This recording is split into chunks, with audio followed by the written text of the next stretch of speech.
दोस्तों नमस्कार, मैं हूं आलोक पाठक और आप देख रहे हैं खबर दस्तक। मिल्कीपुर चुनाव में आज एक विचित्र सा मोड़ आ गया। सपा के पूर्व मंत्री और अयोध्या के बड़े ब्राह्मण नेता पवन पांडे ने एक प्रेस कॉन्फ्रेंस में आज बड़े गंभीर आरोप लगाए। ये आरोप सुन के लखनऊ से लेकर दिल्ली तक हलचल मच गई। जरा पहले सुनिए पवन पांडे ने बोला क्या है। श्री अजीत प्रसाद जी घोषित हैं। मिल्कीपुर की देवतुल्य जनता भारी वोटों से, प्रचंड वोटों से अजीत प्रसाद को चुनाव जिताकर उत्तर प्रदेश की विधानसभा में भेजना चाहती है। मिल्कीपुर की जनता भारतीय जनता पार्टी को नकार रही है। मिल्कीपुर की जनता भारतीय जनता पार्टी की सरकार से बहुत दुखी है। हार के डर से हताश होकर भारतीय जनता पार्टी की सरकार जो सरकारी कर्मचारियों की ड्यूटी चुनाव में, मतगणना में या चुनाव से संबंधित कार्यों में लगती है, उसमें आज वो भारतीय जनता पार्टी के जो कार्यकर्ता रहे, एजेंट रहे हैं, भारतीय जनता पार्टी के सिंबल पर चुनाव लड़ चुके हैं, भारतीय जनता पार्टी के पदाधिकारी रहे हैं, ऐसे लोग की ड्यूटी सरकारी कर्मचारी के रूप में लग रही है। एक चावल बता देता है चावल पका है कि चावल कच्चा है। एक नाम बता दे रहा हूं, श्री संजय शुक्ला, जिनकी ड्यूटी पीठासीन अधिकारी के रूप में लगी है। ये भारतीय जनता पार्टी के सभासद अयोध्या से कई बार रहे हैं, नगर के अध्यक्ष रहे हैं, भारतीय जनता पार्टी के घोषित पदाधिकारी हैं। अगर आप मीडिया के बंधु जाकर सूची ध्यान से देखेंगे तो उसमें सैकड़ों नाम ऐसे मिलेंगे जो भारतीय जनता पार्टी के वर्तमान में क्रियाकलापों से जुड़े हुए हैं। आज हमारा पूरा प्रतिनिधिमंडल, माननीय सांसद जी, माननीय आनंद सेन जी, जिलाध्यक्ष जी और सारे पदाधिकारी जिलाधिकारी महोदय से मिलकर इस बात की मांग किए हैं कि चुनाव निष्पक्ष हो। ऐसे किसी आदमी को चुनाव ड्यूटी में न लगाया जाए जो भारतीय जनता पार्टी का कार्यकर्ता और पदाधिकारी है। निष्पक्ष चुनाव प्रणाली होनी चाहिए। 2024 में लोकसभा का चुनाव हुआ, जो कर्मचारी लगे थे आप उनको लगा लीजिए। 2022 का विधानसभा चुनाव हुआ, जो सरकारी कर्मचारी लगे थे आप उनको लगा लीजिए। ये सारे कर्मचारी कोई समाजवादी पार्टी कार्यालय से नहीं लगाए गए थे, क्योंकि 22 में जब चुनाव हुआ तब भी भाजपा की सरकार थी, 24 में लोकसभा का चुनाव हुआ तब भी भाजपा की सरकार थी। उस समय जो अधिकारी कर्मचारी लगे थे आप उन्हीं को लगा लीजिए। निष्पक्ष चुनाव कराइए। समाजवादी पार्टी निष्पक्ष चुनाव चाहती है। समाजवादी पार्टी आचार संहिता का अक्षर साफ पालन कर रही है और अक्षर साफ पालन निर्वाचन आयोग से भी चाहती है। हम चाहते हैं भारतीय जनता पार्टी के कार्यकर्ता, पदाधिकारी सत्ता के दबाव में पीठासीन अधिकारी या चुनाव संबंधित किसी क्रियाकलाप में न लगाए जाएं। और जो पीडीए हमारा है, आज हम देख रहे हैं, सूची आप देखेंगे तो उसमें बहुत झोल है। सरकारी कर्मचारी तो हर बिरादरी के हैं, सामान्य वर्ग के भी हैं, पिछड़े वर्ग के भी हैं, दलित भी हैं और अल्पसंख्यक वर्ग के भी हैं, चारों वर्गों के हैं। तो हमें चाहते हैं चारों वर्ग के कर्मचारी लगाए जाएं। कुछ विशेष कृपा भारतीय जनता पार्टी के कहने पर निर्वाचन आयोग न करे। सारे वर्ग के कर्मचारी, अगले भी लगे, पिछड़े भी लगे, दलित भी लगे, अल्पसंख्यक भी लगे, चारों समाज के कर्मचारी लगाए जाएं। सबको हक दिया जाए, न्याय दिया जाए और सारे वर्ग के अधिकारी ईमानदारी से वोट पड़ने दें। किसी मतदाता को प्रभावित न किया जाए। ऐसे अधिकारी न लगाए जाएं जिनके दिल और दिमाग में भाजपा हो, जो हमारे मतदाता को प्रभावित करे, जो निष्पक्ष चुनाव ना होने दे। यही समाजवादी पार्टी मांग करती है कि निष्पक्ष चुनाव करने के लिए निष्पक्ष कर्मचारियों को लगाया जाए। ये सुना आपने, गंभीर आरोप। मतलब ये आरोप तो सुन के सब लोग दंग रह गए कि कैसे भारतीय जनता पार्टी के कार्यकर्ता को पीठासीन अधिकारी बना दिया गया। वो बकायदे नाम भी ले रहे हैं संजय शुक्ला का। बाद में पता चला कि संजय शुक्ला भारतीय जनता पार्टी के पदाधिकारी हैं, पार्षद भी रह चुके हैं, वो शायद किसी संस्कृत स्कूल में टीचर है। अब प्रशासन ने क्यों उनकी ड्यूटी लगाई है, उनके पूर्व इतिहास की प्रशासन को लगता जानकारी नहीं थी, लेकिन पवन पांडे ने, वहां के सांसद अवधेश प्रसाद जी ने और आनंद सेन यादव जो सपा के बड़े नेता, इन लोगों ने डीएम से मुलाकात की और उनको रिक्वेस्ट किया कि संजय शुक्ला और इस तरह के कोई भी कर्म लोग हैं उनको पीठासीन अधिकारी के रूप में ड्यूटी ना लगाई जाए। ये बड़ी चौंकाने वाली बात है। आप कल्पना कर सकते हैं कि जिस आदमी को चुनाव संपन्न कराना है, अगर वही किसी एक पॉलिटिकल पार्टी से जुड़ा हुआ रहा है पास्ट में, तो सवाल तो उठेंगे ही। मुझे लगता है जिसने भी ये लिस्ट बनाई है उसने इन चीजों पर ध्यान नहीं दिया, और इससे आज उत्तर प्रदेश में निर्वाचन आयोग की बड़ी किरकिरी हो गई। किरकिरी इसलिए हो गई कि लगातार आरोप लग रहे हैं। उपचुनाव जो हाल में हुआ था 20 नवंबर को, उसमें आरोप लगा कि प्रशासन ने भाजपा के कार्यकर्ताओं को, भाजपा को चुनाव जिताने में मदद की। तमाम वीडियो भी ऐसे वायरल थे जिसमें ये दावा किया जा रहा था कि सपा समर्थित लोगों को या जाने नहीं दिया जा रहा वोट डालने के लिए। खैर, ये तमाम वीडियो उस दिन चले। उसके बाद अखिलेश यादव ने ट्वीट किया, चुनाव आयुक्त तो राजीव कुमार से बात हुई अखिलेश जी की, और पहली बार ऐसा हुआ कि चुनाव के दिन ही दोपहर 2 बजे तक 9 पुलिसकर्मी सस्पेंड कर दिए गए। याद करिए, मीरापुर, कुंदरकी,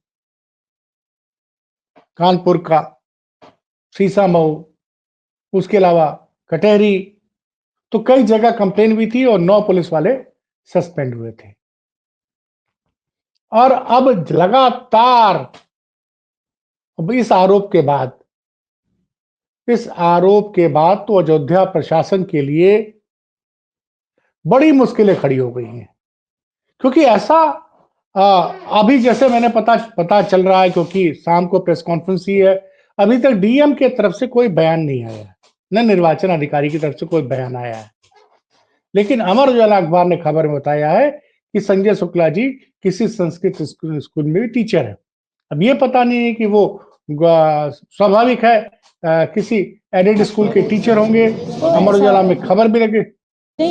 तो ये जो चीजें हो रही हैं, इससे क्या हो रहा है कि जनता के मन में हो रहा है, लग रहा है ऐसा, क्योंकि अखिलेश यादव ने भी कल कहा था कि अयोध्या के डीएम और एसपी लखनऊ द्वारा दिए गए निर्देश के हिसाब से काम कर रहे हैं, और मिल्कीपुर की जनता कह रही है कि अगर निष्पक्ष रूप से चुनाव हुआ तो सपा जीत जाएगी, अन्यथा प्रशासन ने पुलिस के बलबूते पे, प्रशासन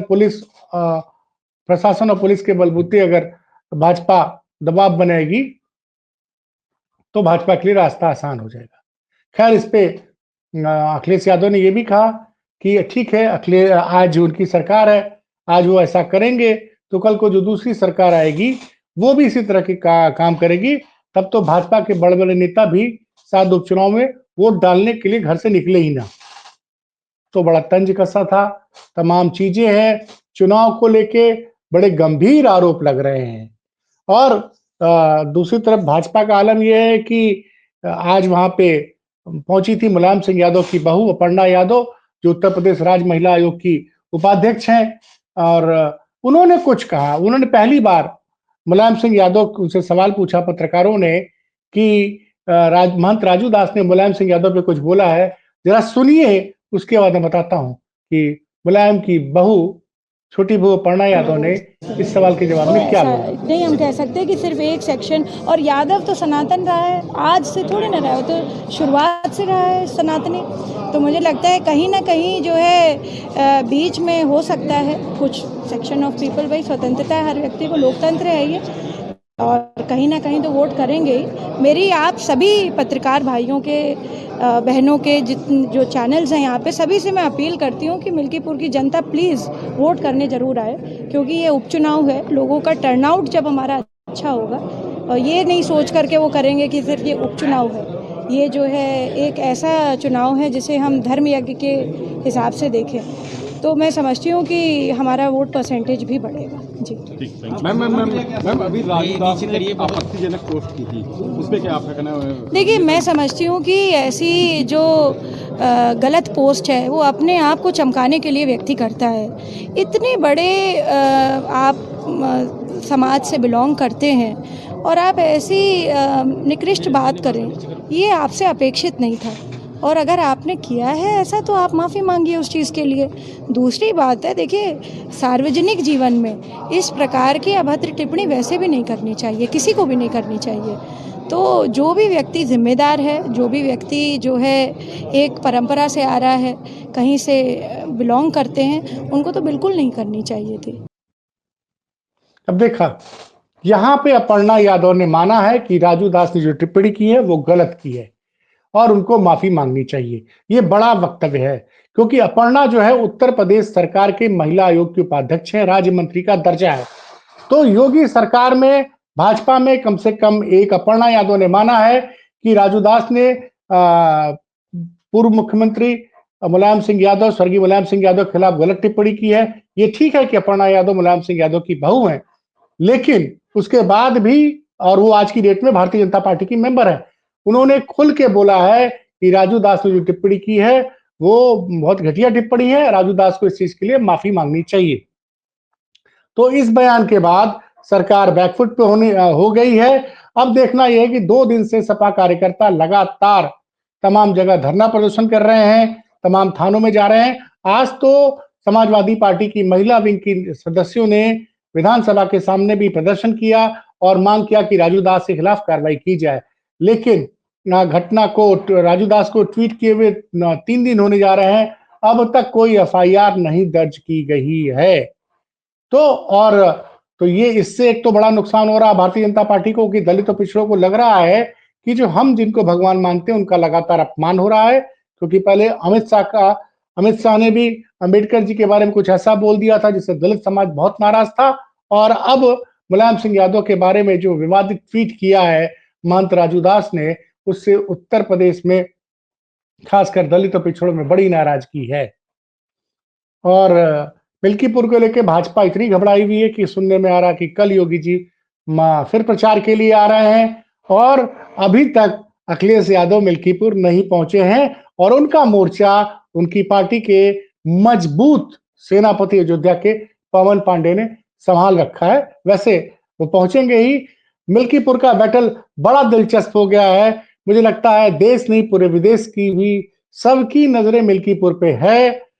भारतीय जनता पार्टी अयोध्या में हुई हार का बदला लेने के लिए मिल्कीपुर हर हाल में जीतना चाहती है और सपा अपनी सीट उपचुनाव में बचाए रखना चाहती है। और इसी बीच जिस तरह के आरोप पवन पांडे ने आज लगाए हैं कि भाजपा के कार्यकर्ता को ही पीठासीन अधिकारी बना दिया गया, ये भारत के लोकतंत्र इतिहास में ऐसा गंभीर आरोप आज तक नहीं लगा था। देखना है इस पे अयोध्या के डीएम कब अपना पक्ष रखते हैं। मैं आपसे यही कहूंगा कि आप इस चैनल को सब्सक्राइब कीजिए और शेयर कीजिए। हमारी खबर अच्छी लगती हो तो बिल्कुल शेयर कीजिए। मिल्कीपुर के बारे में, उत्तर प्रदेश के बारे में, बिहार के बारे में हर बड़ी खबर का विश्लेषण लेके मैं आपसे दिन में 2 बार खबर दस्तक पर मिलूंगा। बहुत बहुत धन्यवाद।